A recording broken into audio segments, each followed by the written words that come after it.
Вітаю вас, друзі! Сьогодні поговоримо про документ, який має величезне значення для всіх, хто пов'язаний з електрикою, про правила улаштування електроустановок або просто ПУЕ.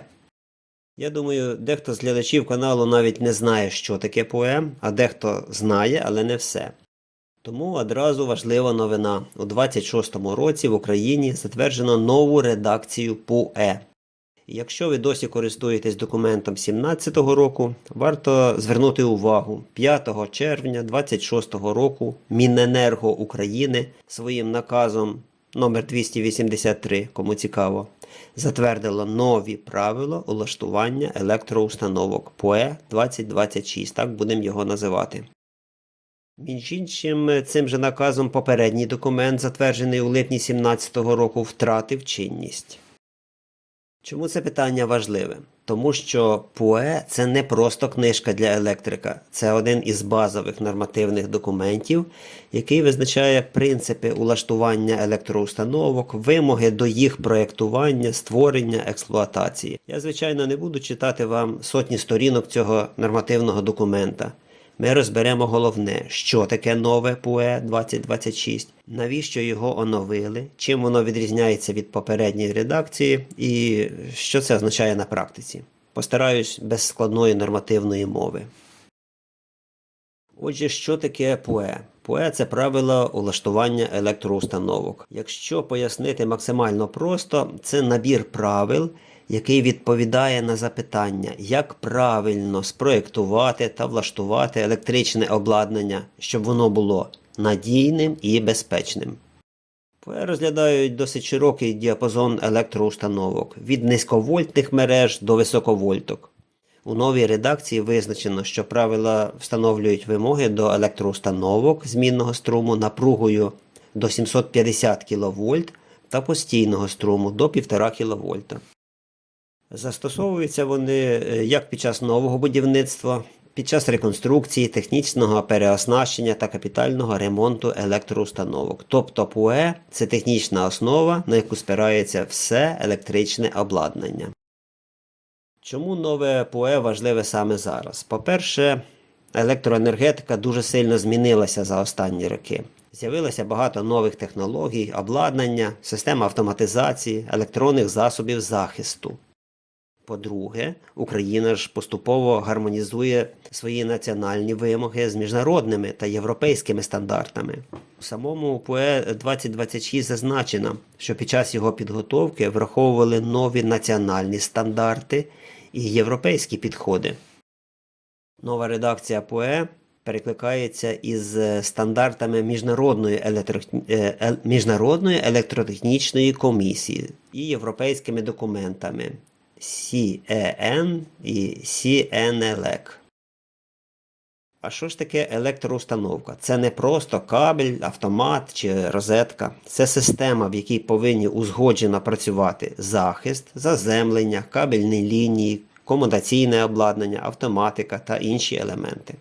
А зараз найголовніше. Якщо порівняти ПУЕ 2026 із попередньою редакцією, то мова вже йде не просто про косметичне редагування тексту.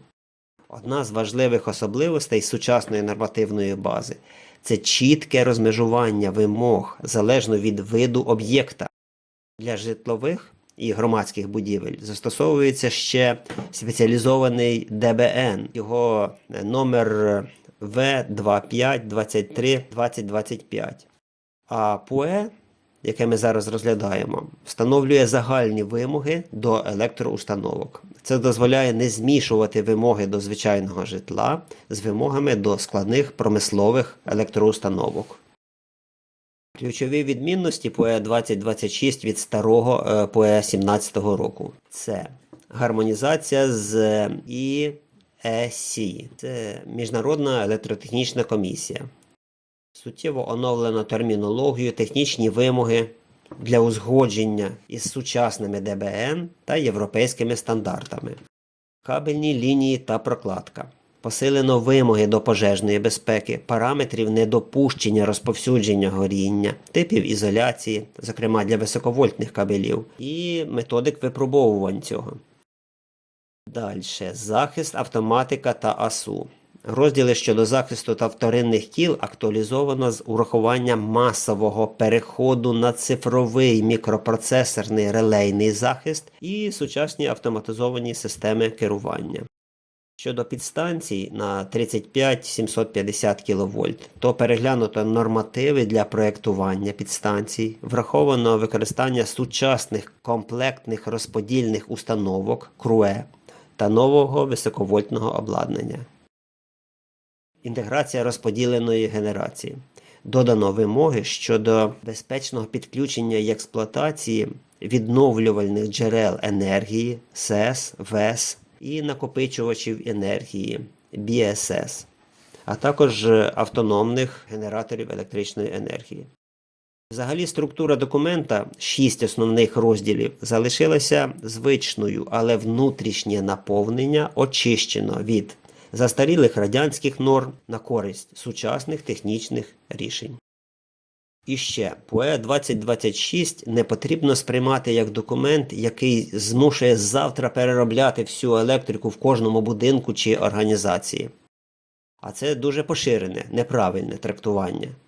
Нові правила насамперед застосовуються до нового будівництва при реконструкції, технічного переоснащення та капітального ремонту. А вже для існуючих електроустановок ПОЕ 2026 прямо передбачає, що якщо вони були влаштовані за правилами, чинними на момент їх створення чи будівництва, то нові положення можуть не переноситись на них автоматично. Тому не потрібно бігти і міняти всю проводку тільки через те, що вийшла нова редакція ПОЕ.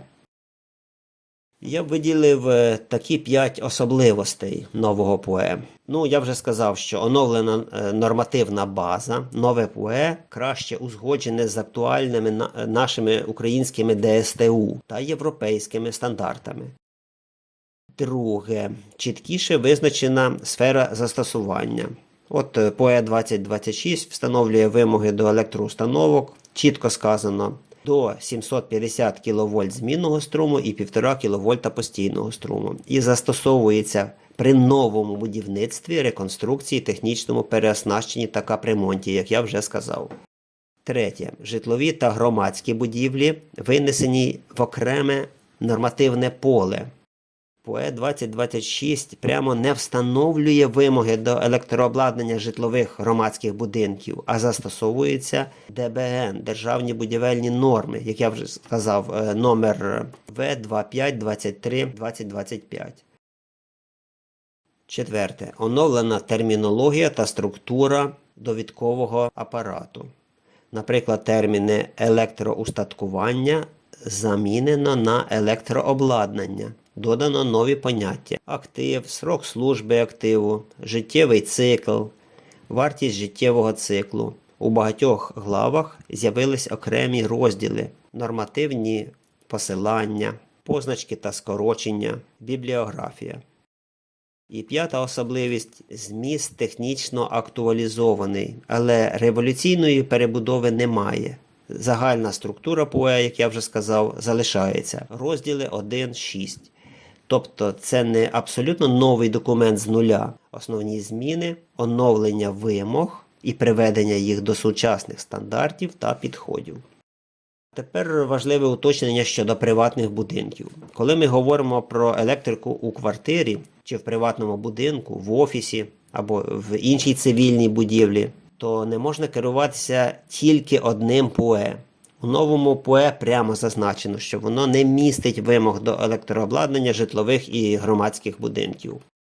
Для житлових і громадських будинків з 1 січня 2026 року діє окремий документ ДБН В252325 «Проєктування електроустановок, житлових будинків та громадських будівель і споруд». Так воно називається. Тому правильний підхід такий – ПОЕ плюс відповідні ДБН, і плюс відповідні стандарти ДСТУ. Не можна взяти один якийсь документ і сказати, ось тут все є.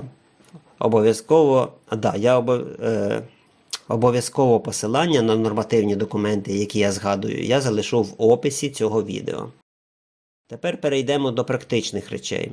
Одна з найважливіших тем – це захист людини від ураження електричним струмом. І тут ключову роль відіграє правильне виконання систем заземлення та захисних пристроїв. Ми чуємо від людей: у мене є заземлення в розетці, значить усе безпечно. Але на практиці цього недостатньо. Потрібно розуміти, яка саме система заземлення використана, де розділяються захисний провід ПЕ та робочий N, нейтраль, 0 по старій термінології, як виконана систему зрівнювання потенціалів і як організований захист в аварійних режимах. Це дуже важливо під час реконструкції старих мереж, які кругом є навколо нас. Стара проводка може бути виконана за зовсім іншими принципами, ніж сучасна. І просто встановити нову проводку і нові розетки з контактами ПЕ ще не означає, що у вас з'явилось повноцінне захисне заземлення. Отже, під час реконструкції потрібно модернізувати всю систему, а не окремі елементи. Наступний момент – пристрої захисту. Автоматичний вимикач захищає електричне коло від великих струмів, наприклад, від перевантаження чи від короткого замикання. А пристрій захисного відключення, або ПЗВ, працює за іншим принципом. Він реагує на витікання струму, на неоднаковий струм у двох провідниках. У сучасному щиті ці пристрої повинні не ставитися на око, а відповідно до параметрів мережі, навантаження, кабелів, конкретної схеми електроустановки. Типова помилка – поставити потужний автомат, не перевіривши, чи відповідає йому переріз кабелю. Між іншим, у нас на каналі є відео про те, як підібрати захисний автомат. Якщо кабель розрахований на певний струм, то збільшення номіналу автомата не зробить систему кращою. Навпаки, це може створити небезпечну ситуацію. Ще один великий блок, який є в ПУЕ, це електропроводка і кабельні системи. Сучасні правила більш орієнтовані на узгодження електропроводки з відповідними стандартами.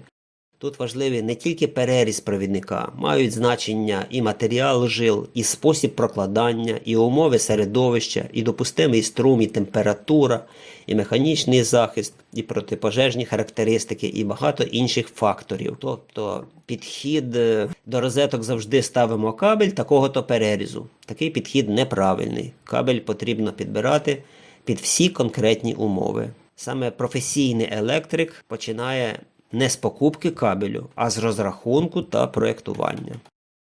Тепер давайте умовно подивимося на електричний щит. Що ми можемо побачити? На вході ввідний автомат. Далі, залежно від конкретної системи та від проєкту, можуть бути реле напруги, автомати захисту від перенапруг, пристрої диференційного захисту, групові автоматичні вимикачі та інше обладнання.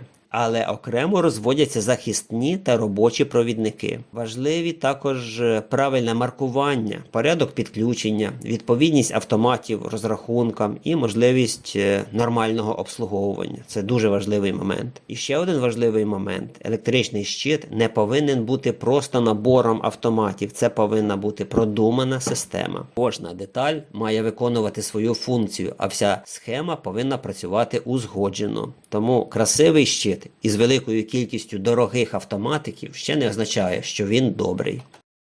Тепер головне питання для звичайного власника квартири або приватного будинку. Чи потрібно терміново переробляти стару електропроводку через нове ПУЕ? У більшості випадків ні.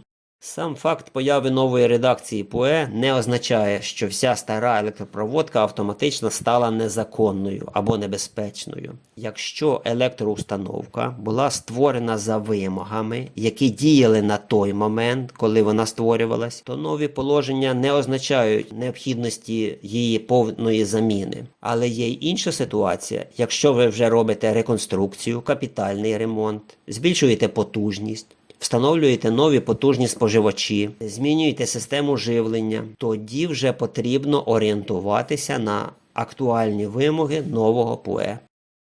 Що можна перевірити у власному будинку? По-перше, стан електрощитка.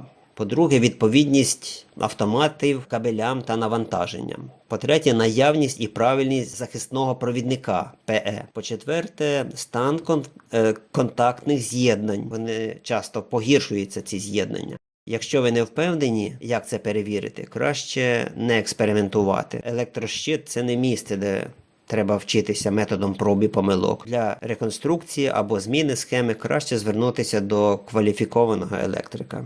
Отже, коротко підсумуємо. У 26-му році Україна отримала нову редакцію ПУЕ. Вона затверджена наказом 283 5 червня 26-го року. Попередня редакція 17-го року втратила чинність. Нове ПУЕ враховує сучасні національні і європейські стандарти, оновлені підходи до проєктування електроустановок. Але найважливіше – не плутати ПУЕ з усією нормативною базою. Для житлових і громадських будівель необхідно користуватись ДБН, про який я вже говорив. І ще раз, нове ПУЕ не означає, що завтра потрібно переробляти всю електрику у вашому будинку. Але якщо ви плануєте реконструкцію, ремонт, то потрібно вже працювати за актуальними вимогами нового ПУЕ. Посилання на ПУЕ 2026 та інші нормативні важливі документи я залишу в описі під відео. І якщо ця тема вам цікава, напишіть у коментарях, і в наступному відео ми можемо окремо розібрати, які питання для приватного будинку, заземлення, електрощит, автомати, ПЗВ, кабелі, типові помилки монтажу. А зараз я вам дякую за перегляд. До зустрічі на каналі.